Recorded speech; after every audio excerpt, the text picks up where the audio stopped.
हरिओम दोस्तों, स्वागत है आपका free study bye Lodhi sir के यूट्यूब चैनल में। दोस्तों मैं कृपाल लोधी।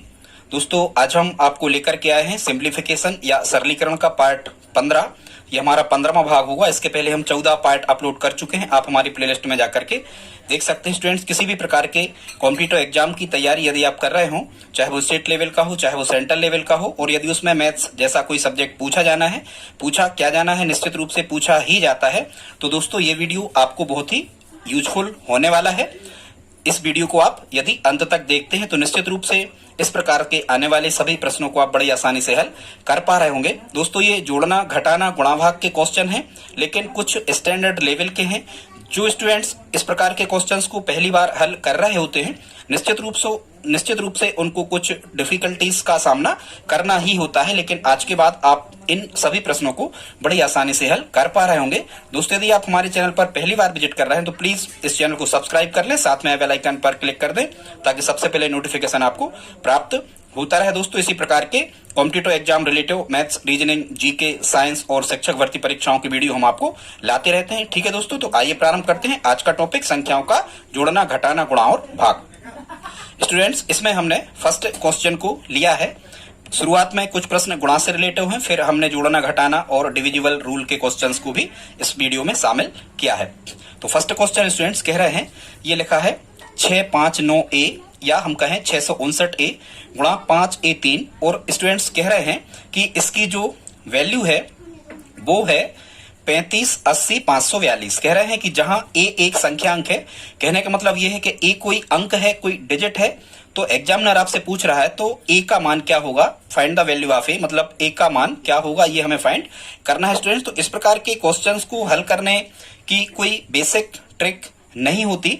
जो सिंबल यहाँ पर लगा होता है, जो हमारी 4 संक्रियाएं होती हैं, जोड़ना घटाना गुणा भाग, जो भी संक्रिया यहाँ पर लगी होती है उसी के अकॉर्डिंग हमें आगे बढ़ना होता है। तो इस प्रश्न को हम कैसे करेंगे, तो सबसे पहले तो हमें यह देखना होता है कि जो अज्ञात राशि की वैल्यू हमसे पूछी गई है, जैसे ए का मान पूछा गया है, तो ए किस स्थान पर लिखा है। जैसे हम कहें कि सबसे दाईं तरफ से ए लिखा है, यहाँ दाईं तरफ से दूसरे स्थान पर लिखा है स्टूडेंट्स, तो हम दाईं तरफ से इसको देखते हैं और हम यहां से पूरी संख्या को नहीं लिखते हैं, केवल हम इतना लिखेंगे 9A और यहां पर लिखेंगे गुणा 5A और 3।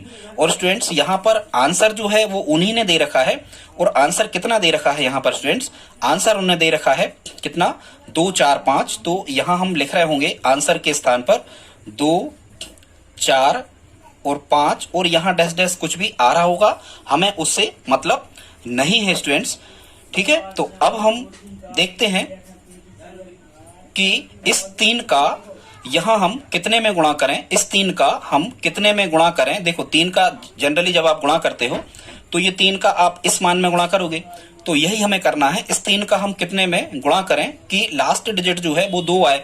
तो स्टूडेंट्स यहां हम जब ऑप्शन मिलाते हैं तो देखो, यदि 3 का एक ही जगह पे यदि आप 5 रखोगे तो ये मिलेगा 3 5 15 की 5, जबकि यहां में चाहिए है कितना, आंसर 2, ये आंसर लिखा है यहाँ, तो ये नहीं हो सकता स्टूडेंट्स। 3 रखते हैं हम एक ही जगह पे, तो 3 3 का 9, जबकि आंसर यहाँ 2 बता रहा, तो ये भी गलत हो रहा। ये कहलाता है स्टूडेंट्स ऑप्शन एलिमिनेटेड मेथड। इसका यूज भी मैथमेटिक्स में अधिकांशतः किया जाता है, और लगभग 20 से 25% प्रश्न आप एलिमिनेटेड मेथड्स के माध्यम से हल कर सकते हैं बड़ी आसानी से। अब स्टूडेंट्स हम एक ही जगह पर यदि 4 रखते हैं, तो जब आप 3 का 4 में गुणा करोगे तो 3 चौको 12 की 2 और हासिल 1, बाकी हमें इससे मतलब नहीं है। तो ये आंसर में भी कह रहा था कि यहाँ बाईं ओर से जो अंक आना है, या हम कहें इकाई अंक जो यूनिट प्लेस पे आना है, यूनिट प्लेस पर जो वैल्यू है वो 2 यहाँ पर है, और 3 का 4 में गुणा करने पर 3 चौको 12 की 2 यहाँ पर आ रहा है, तो कितना रखने पे आ रहा है स्टूडेंट, 4 रखने पे आ रहा।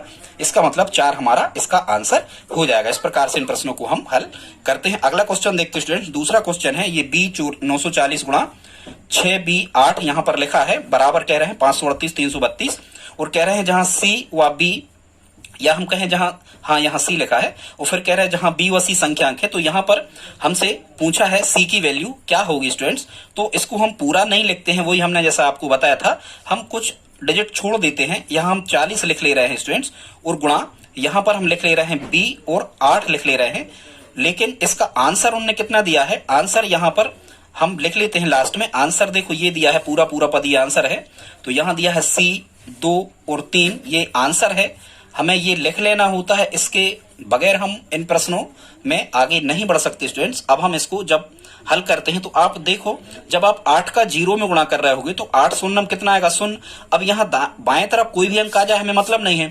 और अब हम क्या करते हैं स्टूडेंट्स, यहाँ आंसर में 8 का जब आप 0 में गुणा कर रहे हैं तो शून्य आ रहा, और यहाँ आंसर में बाएं तरफ का पहला जो डिजिट है वो सी लिख रहे हैं, सॉरी दाएं तरफ का पहला डिजिट सी लिख रहे हैं, और यहाँ दाएं तरफ का पहला डिजिट 0 लिख रहे हैं। तो स्टूडेंट जब हम इनके कंपेयर करेंगे, यहाँ कितना आ रहा 0 और यहाँ कुछ भी आ रहा होगा हमें मतलब नहीं है।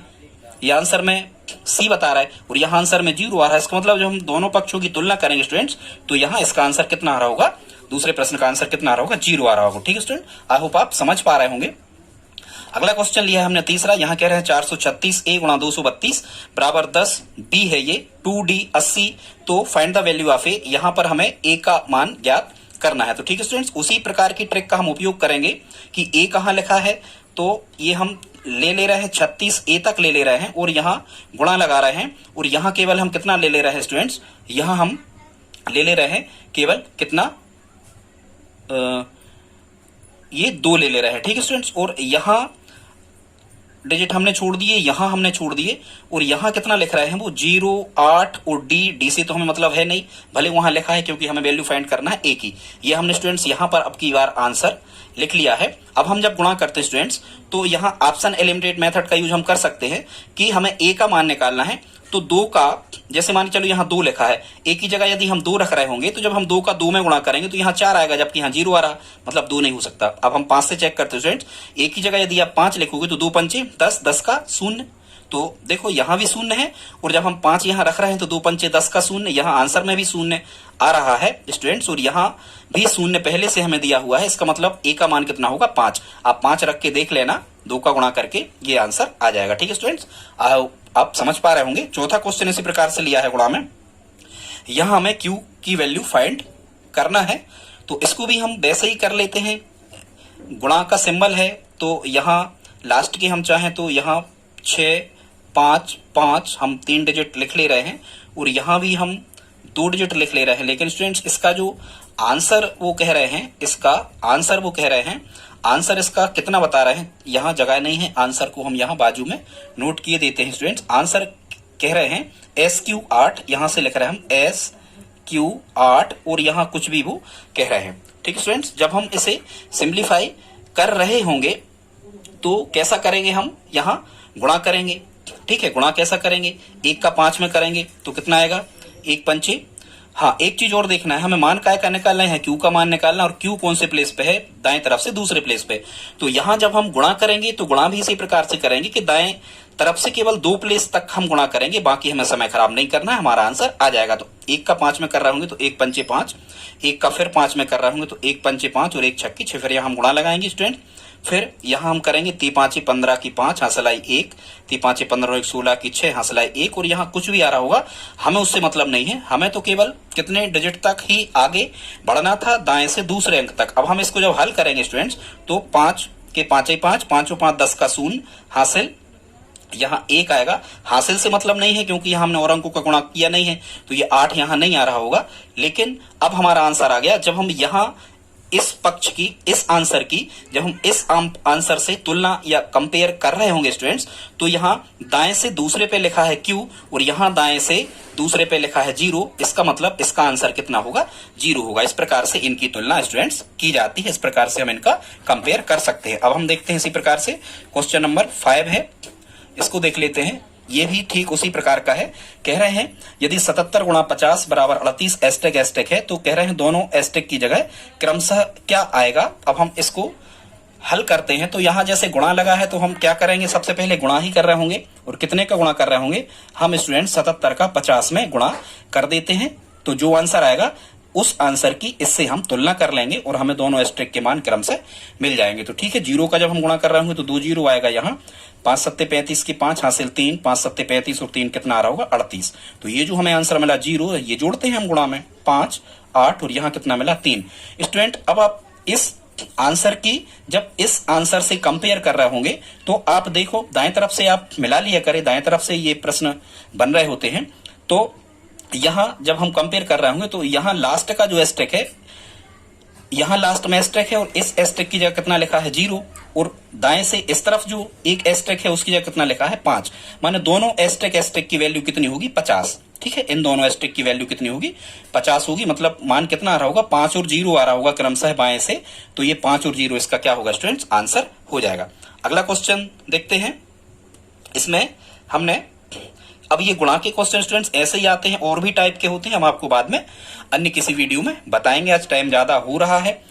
अब यहाँ कह रहा है स्टूडेंट्स ये जोड़ना घटाना के सवाल भी हमने कुछ लिए हैं, अब हम इनको देख लेते हैं। तो ये जोड़ना घटाना के सवाल में क्या कह रहे हैं, यहाँ लिखा है 848 है, फिर यहाँ बी है, फिर यहाँ 8 है, और इसमें हमें जोड़ना है, कितना जोड़ना है 8 0, ये 8 0 5, और यहाँ ए है स्टूडेंट्स। और वो कह रहे हैं कि जोड़ने का जो आंसर है, जोड़ने का वो आंसर है वो ये आ रहा है, जोड़ कितना, ये 9C 406 ये जोड़ आ रहा है। तो हम पहले तो ये चूंकि सिंबल धन लगा है इसलिए हम यहाँ जोड़ेंगे, तो पहले आप इनको जोड़ लो। ठीक है स्टूडेंट्स, और मान हमें काय का फाइंड करना है, मान हमें निकालना है, यहाँ काय की वैल्यू निकालना है, बी की वैल्यू निकालना है, चूंकि ये भी लिखा है ई की भी निकल सकती है स्टूडेंट्स, बाद में कभी हम बताएंगे। आज हमने कुछ सरल क्वेश्चंस को ही इसमें शामिल किया हुआ है। तो जब स्टूडेंट्स यहाँ हम इसको जोड़ रहे होंगे तो यहाँ हमें स्टूडेंट्स क्या आ रहा होगा, ठीक है हल करते हैं। तो 8 और 8 16 की 6 हासिल, यहाँ कितनी आएगी स्टूडेंट्स 1 आएगी। मान काय का हमें निकालना, बी का, बी हमें यहाँ मिल रहा है, लेकिन आपका जो आंसर है ये 6 तो आ रहा, 6 आ रहा, ठीक है, यहाँ में आंसर नहीं आ रहा। कह रहे हैं यहाँ बाएं तरफ से दूसरे प्लेस पे, यहाँ बाएं तरफ से दूसरे प्लेस पे हमें 0 चाहिए है आंसर में। तो अब आप बताओ स्टूडेंट्स कि आप 1 में कितना जोड़ोगे, देखो बी का मान हमें यहाँ निकालना है, हासिल पहले से आ रही, 1 में कितना जोड़ोगे स्टूडेंट्स कि यहाँ पर शून्य आ जाए। तो 1 में कितना जोड़ोगे शून्य आ जाए, तो आप कहोगे यहाँ पर 9 जोड़ेंगे। ठीक है स्टूडेंट, कितना जोड़ोगे 9, तो 9 और 1 10, 10 का क्या आ जाएगा 10 का शून्य हासिल 1, 8 और 5 13 और 1 14 की 4, देखो ये आ रहा 14 की 4 6। तो यहाँ हमने कर लिया, तो यहाँ हमने बी की जगह पर कितना रख के कार्य किया था कि यहाँ पर ये आंसर के अंक आने लगे, तो हमने बी की जगह पे 9 रखा था स्टूडेंट्स, इसलिए इसका आंसर सही कितना हो जाएगा 9 हो जाएगा। आई होप आप समझ पा रहे होंगे। अगला क्वेश्चन देखते हैं, 7वां भी ये इसी प्रकार से हमने लिया है। इसमें 7वां क्वेश्चन में स्टूडेंट्स क्या कह रहे हैं, 21 4 ए, यहाँ भी धन लगा है तो हम ऐसे ही इनको चाहो तो पूरा लिख लेते हैं, 21 ए 4 यहाँ पर हमने लिखा, और ये है 12 6 सी, और फाइंड द वैल्यू ऑफ सी, सी की वैल्यू हमें निकालना है, लेकिन इसका आंसर कितना दे रहे हैं 3417। तो यहाँ 3417 मतलब 3417 आंसर बताया जा रहा है, और यहाँ अब हम आंसर निकालते हैं स्टूडेंट। ठीक है, तो यहाँ सी की ही वैल्यू हमें निकालना है, और ये एक लाइन का ही आंसर है स्टूडेंट्स। आंसर वो कह रहे हैं कितना, यहाँ 7 आना है, यहाँ 1 आना है, और बाकी हमें इससे मतलब नहीं है। दाएं तरफ 17 लिखा, दाएं तरफ ने 17 लिखा। अब बिल्कुल सिंपल सी बात है, 4 में कितना जोड़ोगे कि 7 हो जाए, तो हम कहेंगे 4 में कितना जोड़ेंगे 3, तो सी की जगह कितना रख देंगे 3, सी 4 के ही तो सीध में लिखा है। ठीक है स्टूडेंट्स, तो इसका आंसर कितना आ रहा होगा 3 आ रहा होगा, 3 हमारा आंसर हो जाएगा। ये स्टूडेंट्स है तो क्वेश्चन सरल, लेकिन जो छात्र पहली बार कर रहे होते हैं इनको ये कुछ एडवांस टाइप के लगते जरूर होंगे। आज के बाद ये प्रश्न आपको उतने ज्यादा कठिन लगना नहीं है। ठीक है स्टूडेंट्स, एक और एडवांस टाइप का क्वेश्चन 8वां हमने लिया है। इसमें कह रहे हैं 6A 51 धन 7B 50 ऋण A 95 बराबर 138 D6 हो, तो यहाँ हमें वैल्यू फाइंड करना है स्टूडेंट्स काय की, डी की। स्टूडेंट्स यहाँ ये जरूरी नहीं होता है, ये अल्फाबेट ABCD भी लिख देते हैं, कई बार सिंबल भी बना देते हैं, asterisk alpha beta theta gamma @ ठीक है इस टाइप से, तो उस पे आपको नहीं जाना, जो भी वहां पर अज्ञात राशि लिखी हुई है हमें उसका मान निकाल देना है। ठीक है स्टूडेंट्स, तो यहाँ हम देख रहे हैं कि डी कौन सी पोजीशन पे लिखा है जिसकी हमें वैल्यू फाइंड करना, तो दाएं तरफ से दूसरी पोजीशन पे लिखा है। अब स्टूडेंट्स यदि डी दाएं तरफ से दूसरी पोजीशन पे लिखा तो हम केवल 2-2 अंकों को लेकर ही कार्य कर सकते हैं। तो यहाँ स्टूडेंट्स जब हम 2-2 को लेकर के कार्य कर रहे होंगे तो यहाँ लिखा है 51 और फिर कितना लिखा है 50, तो 51 में जब हम 50 को जोड़ रहे होंगे स्टूडेंट्स तो यहाँ आ रहा होगा 101 आ रहा होगा। कितना आ रहा होगा स्टूडेंट्स 101 आ रहा होगा। अब हमें क्या करना है, इनका जो जोड़ है दोनों का 101 में से ये 95 हमें घटाना है। तो अब हम यहाँ क्या कर रहे होंगे स्टूडेंट्स, अब हम यहाँ 101 में से 95 को माइनस कर रहे होंगे और जो आंसर आ रहा होगा इसकी तुलना हमें इस आंसर से कर देना है। ये भी आंसर है, ये बराबर लगा, इसका आंसर वो ये दे रहे। अब यहाँ जब हम कर रहे होंगे, इसको हल कर रहे होंगे स्टूडेंट्स, तो घटाना है चूंकि, तो घटाएंगे। 1 को माने 11, 11 में से 5 गए 6, और यहाँ आंसर में भी 6 थे, यहाँ तक तो सही स्टूडेंट्स। हाथ से लगा कितनी, यहाँ हाथ से लगा 1। अब 0 को माने स्टूडेंट्स कितने, 0 को माने 10, और 10 में से जब हम 10 घटाएंगे तो यहाँ कितना आएगा, 0।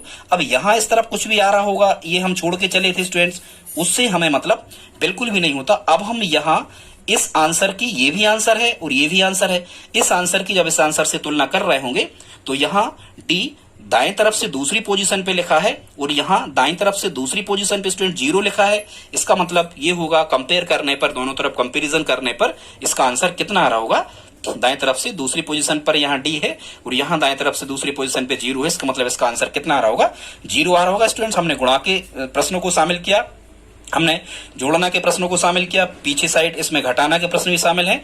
अब हम कुछ प्रश्नों को देख लेते हैं जो डिविजिबल रूल पर आधारित हैं, जो विभाज्यता नियमों पर आधारित है स्टूडेंट्स। विभाज्यता नियम तो एक प्रकार से एडवांस चैप्टर होता है जिसमें अनंत तक की संख्याओं के विभाज्यता नियम फाइंड किए जा सकते हैं, लेकिन आज हमने कुछ बेसिक मैथ्स जो खासकर टीईटी एग्जाम में या पुलिस एसएससी एग्जाम में पूछे जाते हैं, आज हमने केवल उन्हीं प्रश्नों को इसमें शामिल किया है। ये कुछ ज्यादा कठिन टाइप के प्रश्न नहीं है। तो ठीक है स्टूडेंट्स, अब हम प्रारंभ करते हैं डिविजिबल रूल विभाज्यता नियम के प्रश्न, देखते हैं इनको हम कैसे हल कर पाते हैं। ठीक है स्टूडेंट्स, कह रहे हैं 2 3 5 एस्टेरिक और यहाँ पर 6 लिखा हुआ है एस्टेरिक के बाद में। कह रहे हैं ये कोई संख्या है जिसमें एस्टेरिक भी शामिल है, मतलब 23,500 कुछ संख्या है जिसमें एस्टेरिक भी शामिल है। कह रहे हैं ये अंक 3 से पूर्णतः विभाजित है, ये जो संख्या है ये 3 से पूर्णतः विभाजित है। तो कह रहे हैं एस्टेरिक के स्थान पर क्या आएगा। अब हमें ये फाइंड करना है स्टूडेंट्स। विभाज्यता नियमों में आप ध्यान रखना, यदि कभी आपको नहीं लिखा है या कंफ्यूज क्रिएट करने वाले ऑप्शन आपको लिखे हैं तो ध्यान से सुनना, न्यूनतम संख्या ही हमारा आंसर होती है।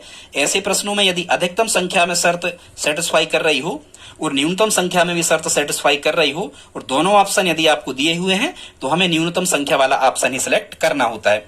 ठीक है, तो यदि 3 से पूर्णतः ये संख्या विभाज्य है तो एस्टेरिक के स्थान पर क्या आएगा स्टूडेंट्स। ये क्वेश्चन आपसे तब तक नहीं बन सकता जब तक कि आपको 3 का विभाज्यता नियम पता ना हो। तो हम आपको बताते हैं कि 3 का विभाज्यता नियम क्या होता है। स्टूडेंट्स ध्यान से सुने या कॉपी में आप नोट कर लें। 3 का विभाज्यता नियम क्या होता है, वह संख्या 3 से पूर्णतः विभाजित होती है जिसके समस्त अंकों का योग भी 3 से विभाजित हो। मतलब अंकों के योग में यदि 3 का पूरा पूरा भाग चला जाता है तो वह संख्या 3 से पूर्णतः विभाजित होती है। तो अब हम इन अंकों को जोड़ करके देख लेते हैं। 2 और 3 5 और 5 10 और 6 16, इनका जोड़ कितना बन रहा, 16 बन रहा। अब हम यहाँ एस्टेरिक के स्थान पर ऑप्शन एलिमिनेट मेथड का यूज करते हैं। 2 और 3 5 और 5 10 और 6, इनका जोड़ कितना बन रहा है स्टूडेंट्स, इनका जोड़ बन रहा है कितना, 16। अब 16 और 3 19, क्या 19 में 3 का पूरा पूरा भाग जा रहा है, नहीं जा रहा, मतलब 3 ऑप्शन नहीं हो सकता। 16 और 2 18, ये 16 तो हो ही रहे हैं। यदि हम एस्टेरिक के स्थान पे 2 रख दें तो 2 और 3 5 और 5 10 और 2 12 और 6 18, क्या 18 में 3 का पूरा पूरा भाग जा रहा है, तो हाँ बिल्कुल 18 में 3 का पूरा पूरा भाग जा रहा है। 18 3 से पूर्णतः डिविजिबल है, इसका मतलब इसका आंसर कितना होगा, 2 होगा। और 2 ऐसी छोटी छोटी संख्या इनमें से हमें दिख भी रही, इसलिए हमें आगे चेक नहीं करना है। स्टूडेंट आप 4 और 5 रख के भी देख सकते हो। 16 4 20, 20 में 3 का भाग नहीं जा रहा, मतलब ये भी नहीं होगा। 16 5 21, ये 5 भी हो सकता था स्टूडेंट्स, लेकिन हमने आपको बताया है कि आपको कौन सा डिजिट तय करना है। इस प्रकार के प्रश्नों में न्यूनतम संख्या ही तय करना है। हालांकि हम यहाँ लिख नहीं पाए हैं, न्यूनतम संख्या ही आपसे पूछी जाती है। आप चाहें तो यहाँ 6 लिख लें, कुछ और लिख लें, 16 6 22, इसमें नहीं जाएगा। तो आई होप आप समझ पा रहे होंगे स्टूडेंट। तो इसका आंसर कितना आ रहा होगा, 2 आ रहा होगा। 10वां क्वेश्चन हमने लिया है, ये भी डिविजिबल रूल से रिलेटेड है, विभाज्यता नियम से ही संबंधित है। इसमें क्या कह रहे हैं स्टूडेंट्स, इसमें कह रहे हैं यदि संख्या 34,500 कुछ है 6 के बाद, ये संख्या कह रहे हैं 4 से पूर्णतः विभाजित यदि है तो एस्टेरिक के स्थान पर क्या आएगा। स्टूडेंट्स इसको हल करने के लिए सबसे पहले तो आपको ये पता होना चाहिए कि 4 का डिविजिबल रूल या 4 का विभाज्यता नियम क्या होता है। तो स्टूडेंट्स ध्यान से सुने, हम आपको बता रहे हैं, आप चाहें तो लिखते जाएं। स्टूडेंट्स कोई भी संख्या 4 से डिविजिबल होती है यदि अंत के दोनों अंक दाएं तरफ के जो अंक होते हैं इनको देखा जाता है 4 के विभाज्यता नियम में। यदि अंत के दोनों जो अंक होते हैं या तो ये डबल जीरो हो या लास्ट के दो अंकों से बनी जो संख्या होती है, लास्ट के दो अंक जो होते हैं, यदि लास्ट के दो अंकों में 4 का पूरा पूरा भाग लग जाता है तो कोई भी संख्या 4 से विभाजित होती है। तो हम क्या कह सकते हैं स्टूडेंट्स कि अंत में या तो डबल जीरो हो, दो शून्य हो, या लास्ट के दो अंकों से बनी संख्या में यदि 4 का पूरा पूरा भाग लग जाता है तो वो संख्या 4 से विभाजित होती है। तो यहाँ पर स्टूडेंट्स हम देखते हैं, सबसे पहले हम 4 रखते हैं। तो स्टूडेंट्स यहाँ एस्टेरिस्क की जगह पर यदि हम 4 रख रहे हैं तो लास्ट के दो अंक 64 बन रहे हैं। तो ये 64 में 4 का चूंकि पूरा पूरा भाग लगता है 16 बार, मतलब 4 से विभाजित तो ये है ही। अब हम यहाँ एक ऑप्शन, स्टूडेंट्स इतने जल्दी आप ऑप्शन यदि दिए होते हैं तो हल नहीं किया करें। यदि कहीं ऑल ऑफ दीज या बोथ, मतलब दोनों इस टाइप से लिखे होते हैं तो आप और भी आगे चेक कर लिया करें जल्दी से। अब यहाँ स्टूडेंट्स हम एस्टेरिस्क की जगह पे 8 रख के भी यदि देख रहे हैं, 8 रख के देख रहे हैं तो क्या 68 में 4 से क्या 68 में पूरा पूरा भाग जाता है स्टूडेंट? तो 4 एकम 4, 2, 4 सत्ते 28, या हम कहें 17 चौक 68। तो 8 रखने पर भी ये संख्या 4 से विभाजित हो रही है। लास्ट के दो अंक 68 में भी लग रहा है, 64 में भी भाग लग रहा है। इसका मतलब 4 भी आंसर होगा, 8 भी आंसर होगा। तो यहाँ सी ऑप्शन में लिखा है बोथ ए एंड बी, मतलब दोनों ए और बी ऑप्शन सही होंगे। तो यहाँ हमें सी को सही कर देना है। ठीक है स्टूडेंट्स, अगला क्वेश्चन देखते हैं। इसमें हमने 11 के डिविजिबल रूल का यूज किया है कि 11 का विभाज्यता नियम कैसे हल किया जाता है। इसमें 11वां क्वेश्चन में स्टूडेंट्स कह रहे हैं, 11वां क्वेश्चन में यहाँ पर क्या कह रहे हैं कि कोई संख्या 5 से विभाजित है तो इसके बाएं से दाएं के स्थानों पर क्या होगा। अब आपको 5 का डिविजिबल रूल स्टूडेंट याद होना चाहिए। तो 5 का विभाज्यता नियम क्या है? इसमें केवल यूनिट प्लेस देखा जाता है। यहाँ कोई भी संख्या है, यदि यहाँ या तो 5 है या 0 है, 5 या 0 में से कोई भी अंक यदि संख्या के दाईं ओर या इकाई अंक पर होता है तो वो संख्या 5 से विभाजित होती है। तो यहाँ ऑप्शन में कह रहे हैं 5 से विभाजित है, तो एस्टेरिस्क के स्थान पर इन दोनों स्थानों पर क्या हो सकता है स्टूडेंट्स? तो ये 0 और 5 भी हो सकता था यहाँ, और 5 और 0 भी हो सकता। लास्ट में यहाँ 5 और 4 कह रहे हैं तो 4 इकाई अंक पे आएंगे क्रमशः, तो 4 ये हो नहीं सकता ऑप्शन। यहाँ लास्ट में 3 आएंगे, यहाँ 2 व 3 तो क्रम सही रखना होते हैं। तो लास्ट में 3 है तो 5 का भाग नहीं लगेगा, मतलब ये भी विभाजित नहीं होगी। लास्ट में 6 होंगे तो विभाजित नहीं होगी। हाँ, लास्ट में 0 आ सकता है, बिल्कुल आ सकता है। यदि इकाई अंक में 5 या 0 कुछ भी हो तो वो संख्या 5 से विभाजित होती है। इसका मतलब इसका आंसर कौन सा सही होगा स्टूडेंट्स? डी इसका आंसर सही होगा। आई होप आप समझ पा रहे होंगे स्टूडेंट्स।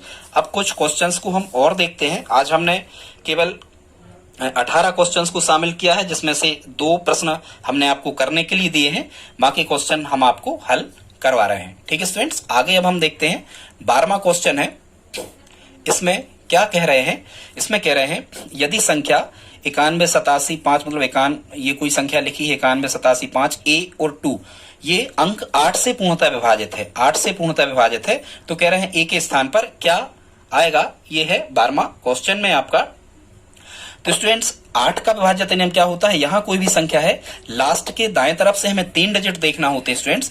यदि लास्ट के 3 डिजिट में यदि ट्रिपल शून्य आ रहा होता है, 3 बार दाएं तरफ से यदि शून्य आ रहा होता है तो भी संख्या 8 से विभाजित होती है। और स्टूडेंट्स यदि लास्ट के 3 अंकों में या लास्ट के 3 अंकों बनी जो संख्या होती है, यदि इसमें 8 का पूरा पूरा भाग लग जाता है, जैसे 4 में हम लास्ट के 2 अंक देख रहे थे तो 8 में कितने देखने होते हैं? हमें लास्ट के 3 देखने होते हैं, 16 में 4 देखने होते हैं। इस प्रकार से चलता है ये। ठीक है, तो यदि लास्ट के 3 अंकों से बनी संख्या 8 से विभाजित होती है तो 8 का ऐसे प्रश्न में पूरा पूरा भाग लग जाता है स्टूडेंट्स। तो आप देख रहे होंगे यहाँ, जब यहाँ आप एक ही जगह पर 6 रखोगे तो ये बनेगा 562। 562 में आप 8 का भाग देके देखना नहीं जाएगा स्टूडेंट। जब आप यहाँ पर 1 रखोगे एक ही जगह तो लास्ट के 3 डिजिट में संख्या बनेगी 512, और 512 में आप भाग देके देखना कितने का? 8 का। ये 64 बार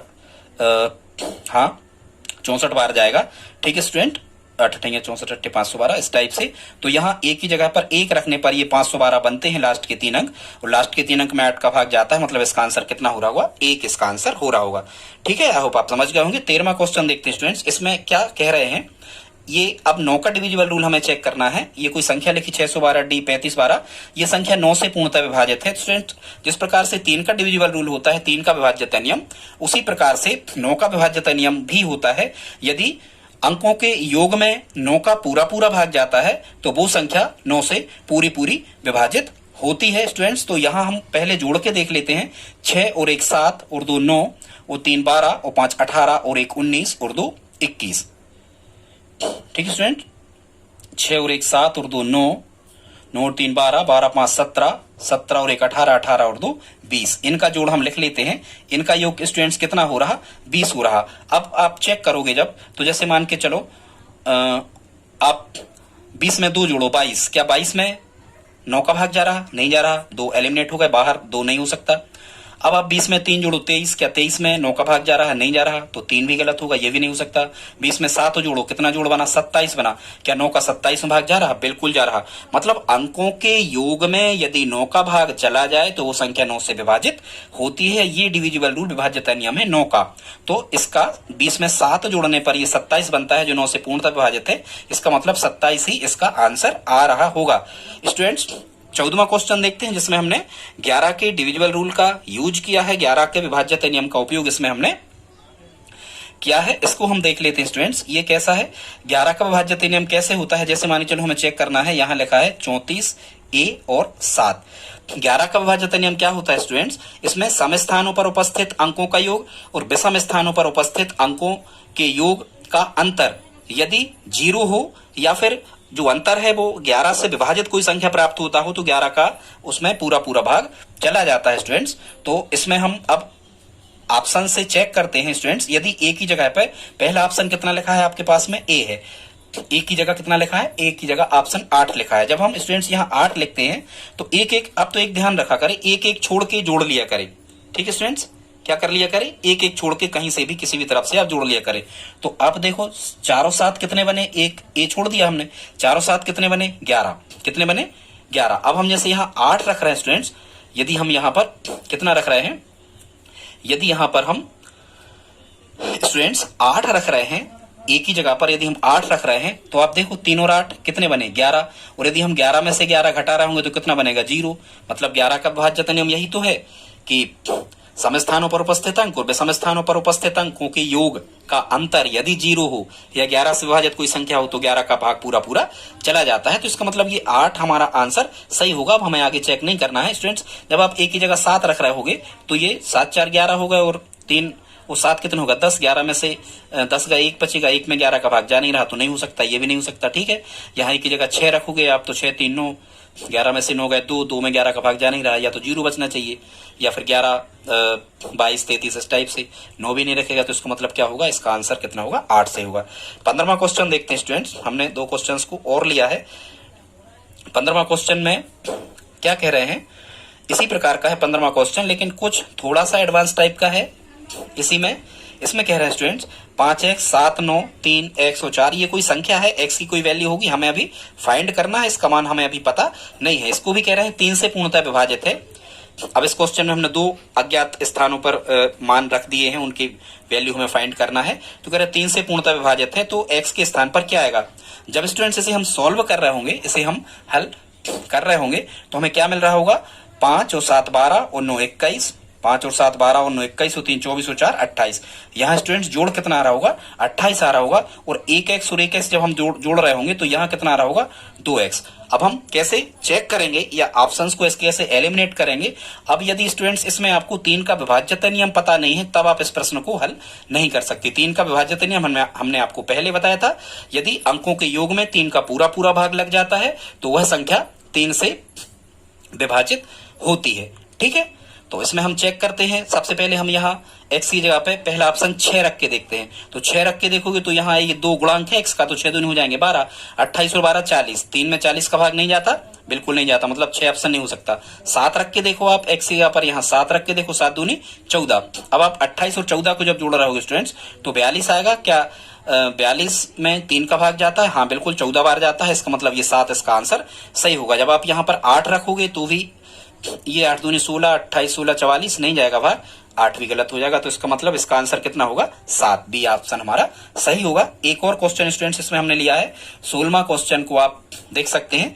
ये भी इसी प्रकार का है। लिखा है कोई संख्या है, यदि संख्या 1 y 3 y 6, ये जो संख्या है ये 11 से पूर्णतः डिविजिबल है, 11 से पूर्णतः विभाजित है, या 11 से पूर्णतः इसका भाग लग जाता है, तो find the value of y कह रहे हैं। y का मान जो होगा वो क्या होगा? तो स्टूडेंट्स इस प्रश्न को हल करने के लिए आपको 11 का विभाज्यता नियम पता होना चाहिए। 11 का विभाज्यता नियम क्या होता है स्टूडेंट्स? कि यदि सम स्थानों पर उपस्थित अंक और विषम स्थानों पर उपस्थित अंकों का योग यदि योग का अंतर यदि 0 मिले या 11 से विभाज्य संख्या मिले तो 11 का पूरा पूरा भाग उनमें लग जाता है। वो संख्याएं क्या है, 1 y 3 y और 6 ये संख्याएं हैं। तो हम कहीं से भी प्रारंभ करते हैं, 1 छोड़ के, 1 और 3 हमने जोड़ दिए, 1 और 3 4 में हमने 1 और 3 4 और 6 कितने हो गए स्टूडेंट्स, इनका योग कितना हो रहा, 10 हो रहा। कितना हो रहा, 10 हो रहा। अब 11 से छोटी है तो हमें 0 ही अंतर यहां पर लाना होगा। अब हम यहां पर कौन सी संख्या को सिलेक्ट करेंगे, बाय के मान के लिए ऑप्शन हमें दिए गए हैं कि जिसको जोड़ने पर ये 10 बन जाए। अब हम इन अंकों को जोड़ेंगे स्टूडेंट्स, एक एक छोड़ करके। तो पहले हमने यहां से प्रारंभ कर लिया, तो 1 और 3 4 और 6, ये हमें कितना मिल रहा, 10। अब हम किसको जोड़ रहे होंगे स्टूडेंट्स, अब हम y की जगह पर एक एक ऑप्शन को रख के देखते हैं। यदि y की जगह पे हम 5 रख रहे होंगे तो इस y की जगह पे आप कितना रखोगे, 5, और इस y की जगह भी रखोगे 5। और जब आप एक एक छोड़ के 5 में 5 जोड़ रहे होगे तो कितना आ रहा होगा, ये भी 10 आ रहा होगा। और 10 में से 10 घटा रहे होंगे तो कितना आ रहा हो, 0 आ रहा होगा। और ये यदि सम स्थानों पर उपस्थित अंक और विषम स्थानों पर उपस्थित अंकों के योग का अंतर यदि 0 हो या 11 से विभाज्य संख्या हो तो 11 का पूरा पूरा भाग लग जाता है। इसका मतलब इसका आंसर कितना होगा, 5 होगा। हमें आगे चेक नहीं करना है। इसके बाद स्टूडेंट्स हमने 2 क्वेश्चंस आपको करने के लिए दिए हैं, ये आप हमें कमेंट बॉक्स में लिख करके बताएं। और इतना यदि वीडियो आपने हमारा देखा है यहाँ तक तो आप लाइक तो करते ही जाए स्टूडेंट्स। 17वां क्वेश्चन लिखा है, यदि 4x 38 ऋण 1399 बराबर 2839 हो तो x का मान क्या आएगा, 2 3 4 और नन ऑफ दी जिनमें से कोई नहीं। ये स्टूडेंट्स आप हमें कमेंट बॉक्स में लिख करके जरूर बताएं कि सर इसका आंसर क्या होगा। इसी प्रकार से हमने 18वां क्वेश्चन दिया है, यदि 704 गुणा 407 बराबर 2 एस्टेक एस्टेक एस्टेक 4 बार एस्टेक है 8 हो, तब बाएं से दाएं चलने पर एस्टेक के स्थान पर क्रमशः क्या आएगा स्टूडेंट्स। इसका आप कुछ नहीं क्या कर लेना, गुणा कर लेना, और गुणा करके इस पूरे उत्तर का जो आपका आंसर आएगा उससे आप तुलना कर लेना और 4 ऑप्शन में से आप बताना कि सर इसका आंसर क्या है। तो ये कमेंट बॉक्स में स्टूडेंट्स आप 17 और 18 क्वेश्चन के आंसर जरूर लिखें। तो दोस्तों यदि आप हमारी हेल्प करना चाहते हैं और वीडियो अच्छा लगा हो तो प्लीज इस वीडियो को अपने स्टडी ग्रुप में दोस्तों के साथ शेयर करके आप हमारी हेल्प कर सकते हैं। स्टूडेंट जरूर आप शेयर करें, हम इतनी मेहनत करते हैं आपके लिए। ठीक है स्टूडेंट, तो मिलते हैं अगले वीडियो में, तब तक के लिए जय हिंद जय भारत।